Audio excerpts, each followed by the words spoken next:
বলেন ইন্নাকা কাদিহুন ইলা রাব্বিকা কাদহান ফামুলাকি। হে মানুষ, তুমি তোমার রবের কাছে পৌঁছা পর্যন্ত কঠোর পরিশ্রম করতে হবে, তারপরে তুমি তোমার রবের সাক্ষাৎ পাবে। তার মানে এই দুনিয়াটা হচ্ছে পরিশ্রমের জায়গা। প্রিয় ভাইরা, এখানে পরিশ্রম না করলে সফলতার দেখা মিলে না। বাঁচতে হলে, সারভাইভ করতে হলে, টিকে থাকতে হলে আপনাকে পরিশ্রম করতে হবে। এই পৃথিবীতে কেউ কাউকে জায়গা করে দেয় না, এখানে জায়গা করে নিতে হয়। ঠিক কিনা বলেন? আপনি যদি পরিশ্রম করেন, পরিশ্রমে যে ঘাম ঝরে শরীর থেকে, পরিশ্রমের ঘামে জন্ম নেয় সফলতার বীজ। আপনি যখন হাড় ভাঙ্গা পরিশ্রম করবেন, এই পরিশ্রমে যে লোনা পানি বেরোবে, যে ঘাম বেরোবে, এই ঘামেই জন্ম নেয় সফলতার বীজ। এবং সফলতার কোনো শর্টকাট হয় না প্রিয় ভাইরা। অনেকে অল্পতে সফল হতে চায়, শর্টকাট খুঁজে, আসে না নাই? না, সফলতার জন্য আপনাকে লং কাটে যেতে হবে। ওখানে কোনো লিফট থাকে না, সিঁড়ি বেয়ে উঠতে হয়।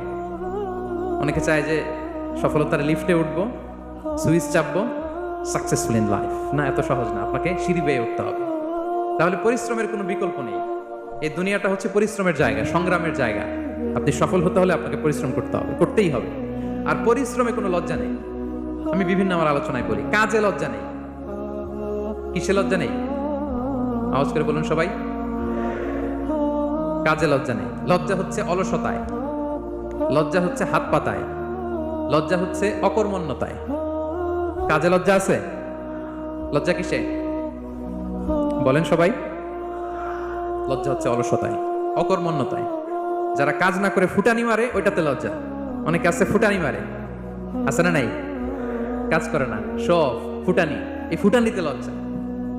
কিন্তু পরিশ্রমে কোনো লজ্জা নেই। এজন্য আল্লাহ তাআলা বললেন, ইয়া আইয়ুহাল ইনসান ইন্নাকা কাদিহুন ইলা রাব্বিকা কাদহান ফামুলাকি। হে মানুষ, তোমার রবের কাছে পৌঁছা পর্যন্ত তোমাকে পরিশ্রম করতে হবে। হাড় ভাঙা পরিশ্রম করে আমার কাছে আসতে হবে, তবেই সফলতা মিলবে। অন্য আয়াতে আল্লাহ তাআলা বলছেন, লাকাদ খালাকনাল ইনসানা ফি কাবাদ। নিশ্চয়ই মানুষকে আমি কষ্ট এবং পরিশ্রম নির্ভর করে তৈরি করেছি। এই পৃথিবীতে টিকে থাকতে হলে তাকে পরিশ্রম করতে হয়, কষ্ট করতে হয়। এবং দুনিয়ার এই সাইকেলটা যদি দেখেন, দিন এবং রাতের যে সাইকেল, রাতকে আল্লাহ বানিয়েছেন ঘুমের জন্য, রেস্ট নেওয়ার জন্য, বিশ্রামের জন্য। আর দিনকে আল্লাহ বানিয়েছেন কর্মচঞ্চল করে, কাজের জন্য। দিনের মধ্যে কর্মস্পৃহা আছে। আল্লাহ তাআলা সূরা নাবাতে বলছেন, ওয়াজআলনান নাহারা মাআশা। আমি দিনকে বানিয়েছি কর্মচঞ্চল। দিনে আপনি কাজ করবেন, হাড় ভাঙা পরিশ্রম করবেন, তবেই সফলতা ধরা দিবে। ঠিক কিনা বলেন? তাহলে প্রথমে আমরা জানলাম এই পৃথিবীতে পরিশ্রম করতেই হবে, পরিশ্রমের কোনো বিকল্প নেই। সফল হতে চাইলে কি করতে হবে? আওয়াজ করে বলবেন, কি করতে হবে? এবং ইসলাম এই পরিশ্রমকে উৎসাহিত করে, পরিশ্রমের মাধ্যমে যে ইনকাম, এটাকে উৎসাহিত করে।